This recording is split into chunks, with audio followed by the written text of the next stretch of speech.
Hello बच्चों, हम लोग आते हैं अपने केमिस्ट्री के अगले टॉपिक में जिसका नाम है types of chemical reaction. Types of chemical reaction. अब आप कहेंगे केमिकल रिएक्शन कुल कितने टाइप का होता है। तो देखिए, ये जो टाइप्स होते हैं ये बनाए गए हैं on the basis of heat change. On the basis of heat change. Heat change मतलब रिएक्शन के दौरान या तो हीट एब्जॉर्ब कर सकता है या वो हीट रिलीज कर सकता है। तो हीट चेंज के अकॉर्डिंग ये केमिकल रिएक्शन दो टाइप में डिवाइड किए गए हैं। सबसे पहला कहलाता है एक्सोथर्मिक। Exothermic reaction. और दूसरा कहलाता है एंडोथर्मिक रिएक्शन।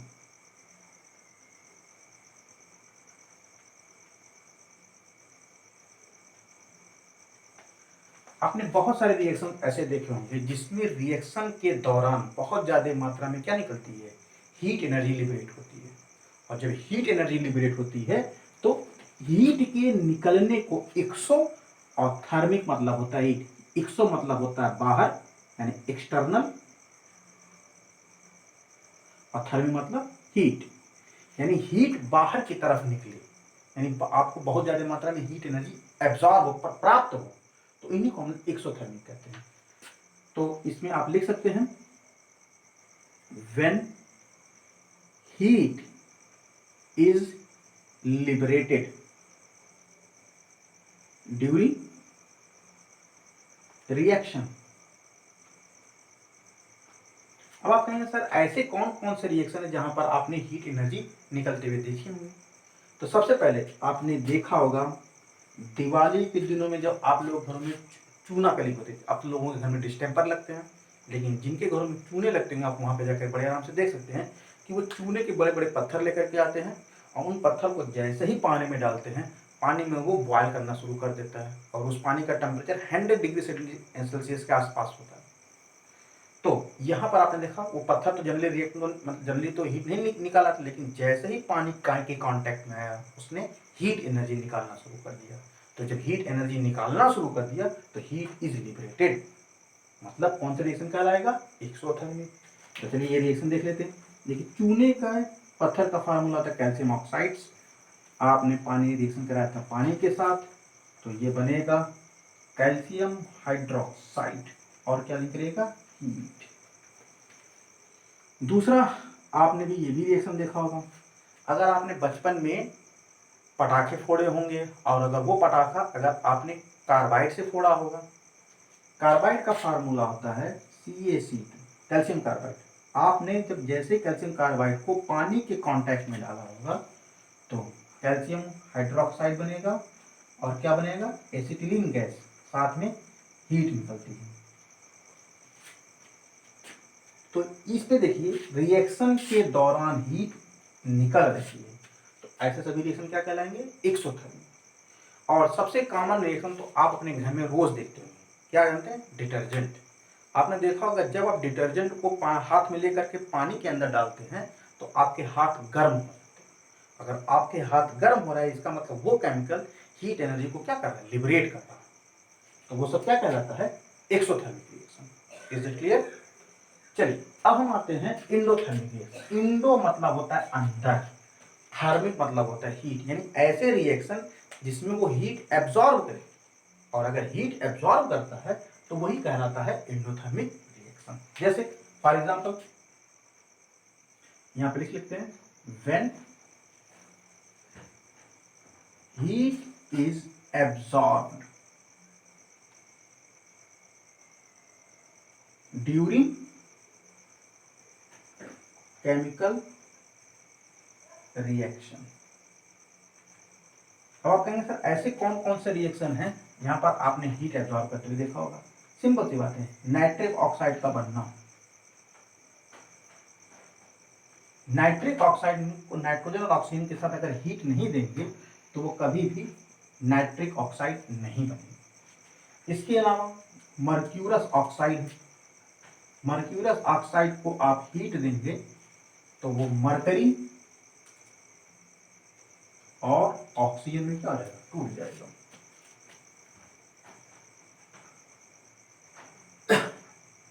आपने हाइड्रोजन पेरोक्साइड देखा, हाइड्रोजन पेरोक्साइड को जैसे ही आप हीट देंगे वो डिकम्पोज हो जाएगा, इसमें पानी और ऑक्सीजन। तो ये सभी रिएक्शन जो रिएक्शन के उपरांत हीट एनर्जी यानी रिएक्शन से पहले हीट एनर्जी एब्जॉर्ब करते हैं तब रिएक्ट करते हैं, तो इनको एंडोथर्मिक। और यहाँ पर आफ्टर द रिएक्शन जब heat is liberated called exothermic. इसको नोट डाउन करिए।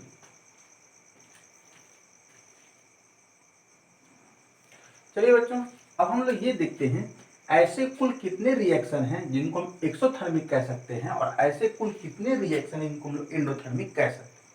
तो देखिए, एक्सोथर्मिक रिएक्शन जो होते हैं वो दो टाइप के होते हैं।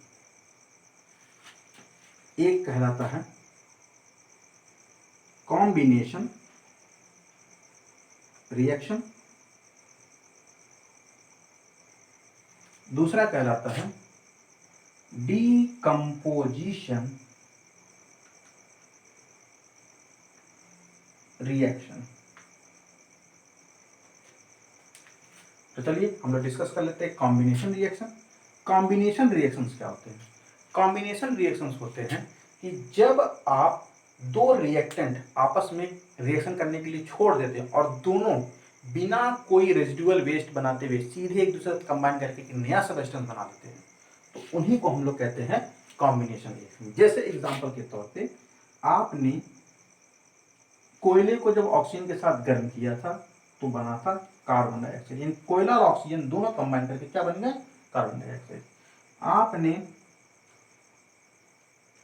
हाइड्रोजन और ऑक्सीजन को प्लेटिनम के प्रेजेंस में गर्म किया था तो आपका बन गया था पानी। फिर अगर आप देखेंगे कैल्शियम ऑक्साइड को क्लोरीन के साथ गर्म करेंगे तो कैल्शियम ऑक्सीक्लोराइड। तो यहां पर सबस्टेंस सीधे कंबाइन करके एक प्रोडक्ट के रूप में कन्वर्ट हो रहे हैं। तो यहां पर कोई भी रेजिडुअल वेस्ट प्रोडक्ट नहीं बन रहा है, सीधे सिंपल प्रोडक्ट बन रहे हैं। इस नाते ऐसे सभी रिएक्शन को हम लोग कहते हैं कॉम्बिनेशन रिएक्शन। मतलब व्हेन टू और more reactants are combined and form a single product. यहाँ पे लिख देंगे सिंगल प्रोडक्ट। तो ऐसे सभी रिएक्शन को हम लोग क्या कहते हैं, कॉम्बिनेशन रिएक्शन। डीकम्पोजिशन रिएक्शन जो होते हैं, मतलब when a substance is decomposed into simpler form। जब किसी सबस्टेंस से उनसे छोटे छोटे कंपाउंड का फॉर्मेशन स्टार्ट होता है तो उनको हम लोग कहते हैं डीकम्पोजिशन रिएक्शन कहते हैं। जैसे एग्जांपल के तौर पे डीकम्पोजिशन रिएक्शन में सबसे अच्छा एग्जांपल है आपका कैल्शियम ऑक्सीक्लोराइड। कैल्शियम ऑक्सीक्लोराइड जब डिकम्पोज होता है तो ये कैल्शियम क्लोराइड और ऑक्सीजन में टूट जाता है, टूट गया। लेड नाइट्रेट,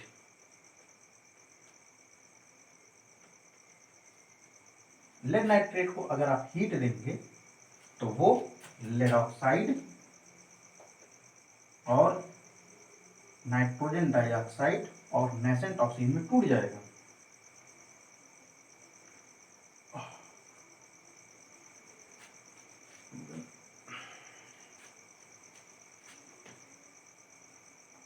तो सिंगल सबस्टेंस अगर अपने प्रिमिटिव फॉर्म में टूट रहे हैं या उनसे छोटे सबस्टेंस में लगातार टूट रहे हैं और यहाँ पर दो या दो से अधिक प्रोडक्ट का बनना पॉसिबल है, तो ऐसे सभी रिएक्शन को हम लोग क्या कहते हैं, डीकम्पोजिशन रिएक्शन कहते हैं।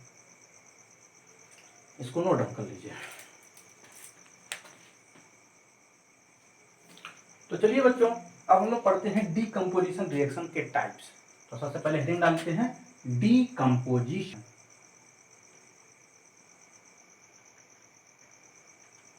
रिएक्शन।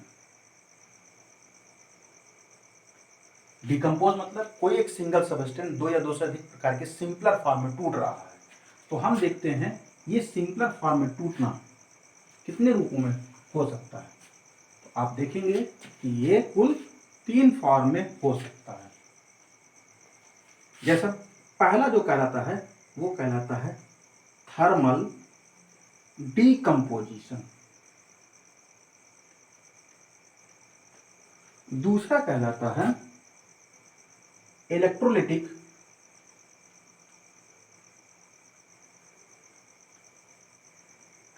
डीकम्पोजिशन,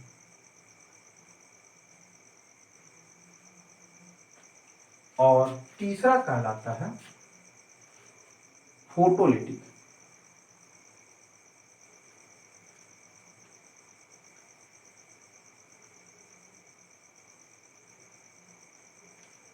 याद रहे बच्चों, मैंने आपको बताया था एक्सोथर्मिक रिएक्शन के 2 फॉर्म होते हैं, कॉम्बिनेशन और डीकम्पोजिशन। यानी ये 2 रिएक्शंस ऐसे हैं कि इनमें कहीं ना कहीं हीट एनर्जी इवॉल्व होती है ड्यूरिंग द बॉन्ड फॉर्मेशन और बॉन्ड डिसोसिएशन। तो चूंकि यहाँ पे बॉन्ड डिसोसिएट हो रहा है तो बॉन्ड डिसोसिएशन के दौरान भी एनर्जी लिबरेट होगी। तो देखिए थर्मल डीकम्पोजिशन, ये डीकम्पोजिशन कैसा होता है? ये डीकम्पोजिशन होता है कि जब किसी सब्सटेंस को हम एक्सटर्नल सोर्स से हीट देते हैं और वो तब बॉन्ड को ब्रेक करता है तो उसको हम लोग कहते हैं क्या? Thermal decomposition. और जब बॉन्ड ब्रेक होगा तो उस दौरान भी हीट एनर्जी लिबरेट होगी। जैसे थर्मल डीकम्पोजिशन में हम सबसे छोटा सा एग्जांपल ले लेते हैं।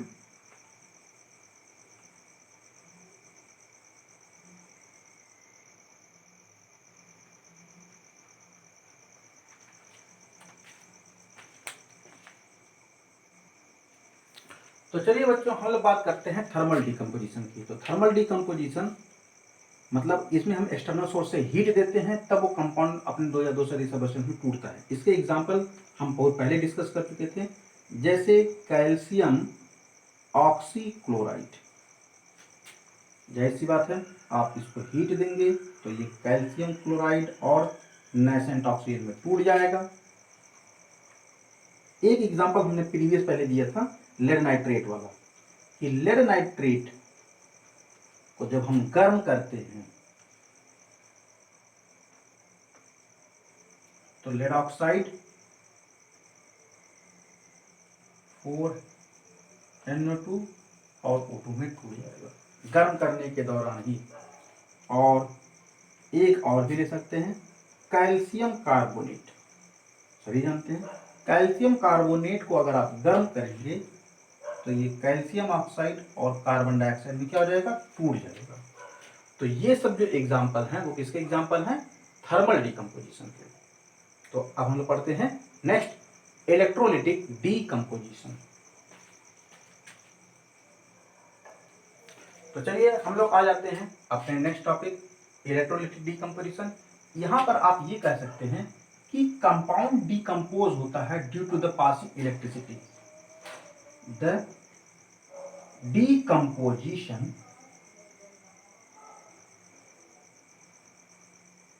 takes place due to passing electricity. Electricity के पास करने के दौरान चीजें क्या होती है? डिकम्पोज होती है। इसका जो बेस्ट एग्जांपल है पानी की इलेक्ट्रोलिसिस।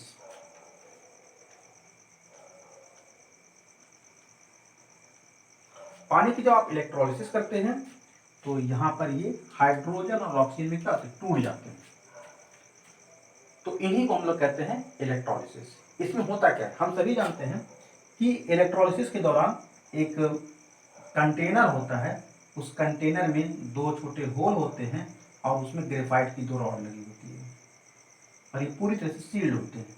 और इनमें इनका जो कनेक्शन होता है वो पानी एक बैटरी से कर दिया जाता है। एक सिरे को कैथोड बनाया जाता है, इसको हम निगेटिव चार्ज देते हैं, और एक सिरे को एनोड बनाया जाता है, इसको हम लोग पॉजिटिव चार्ज देते हैं। हम सभी जानते हैं पानी जो होते हैं वो H+ और OH- में टूटते हैं। तो जब ये प्लेट प्लस चार्ज और ये प्लेट माइनस चार्ज होता है तो सभी प्लस चार्ज निगेटिव प्लेट की तरफ और सभी निगेटिव चार्ज पॉजिटिव प्लेट की तरफ अट्रैक्ट हो जाते हैं। तो एनोड की तरफ यहां पर ऑक्सीजन लिबरेट होगा और पानी बनेगा, और यहां पर हाइड्रोजन यहां पर जब जाएगा तो यहां पर हाइड्रोजन गैस बनेगा। देखिए कैसे होता है।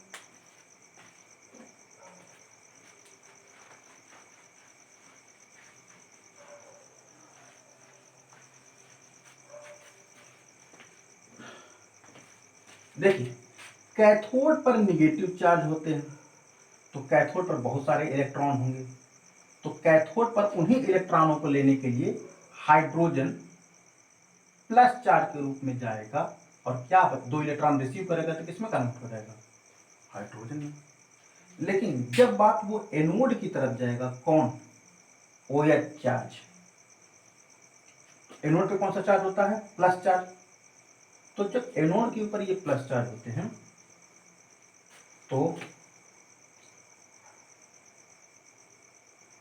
तो ये बनेंगे ऑक्सीजन और क्या बनेगा, वाटर। तो अगर हम यहाँ पे 2 कर दें तो 2 2 4, मतलब यहाँ पर इनकी संख्या हो जाएगी 4, और साथ में क्या निकलेगा, इलेक्ट्रॉन। तो इस प्रकार से एनोड और कैथोड पर ये पानी किसमें टूटता है, हाइड्रोजन और ऑक्सीजन में टूटता रहता है। तो इसको इलेक्ट्रोलिसिस कहते हैं। और दूसरा है जो लास्ट है वो है फोटोलिटिक डिकम्पोजिशन। तो फोटोलिटिक डिकम्पोजिशन क्या कहता है, फोटो मतलब होता है सनलाइट, यानी किसी भी सब्सटेंस का टूटना इस बात पे डिपेंड करता है कि वो सनलाइट में रखा जाए। तो बहुत सारे रिएक्शन ऐसे होते हैं जिसको हम लोग सूरज की रोशनी में रख दें तो डिकम्पोज हो जाते हैं। उसमें जो सबसे पहला एग्जाम्पल है,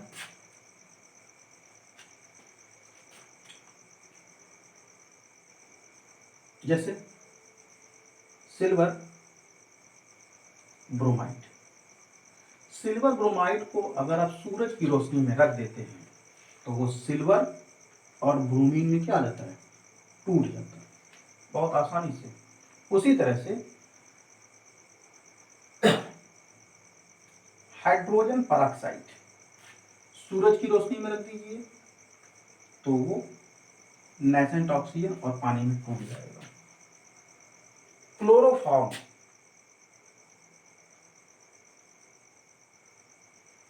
क्लोरोफॉर्म नहीं टूटेगा, रिएक्ट करेगा। तो इतने सारे रिएक्शंस हैं जिनको हम लोग फोटोलिटिक डिकम्पोजिशन के अंतर्गत रखते हैं। थैंक्स, धन्यवाद।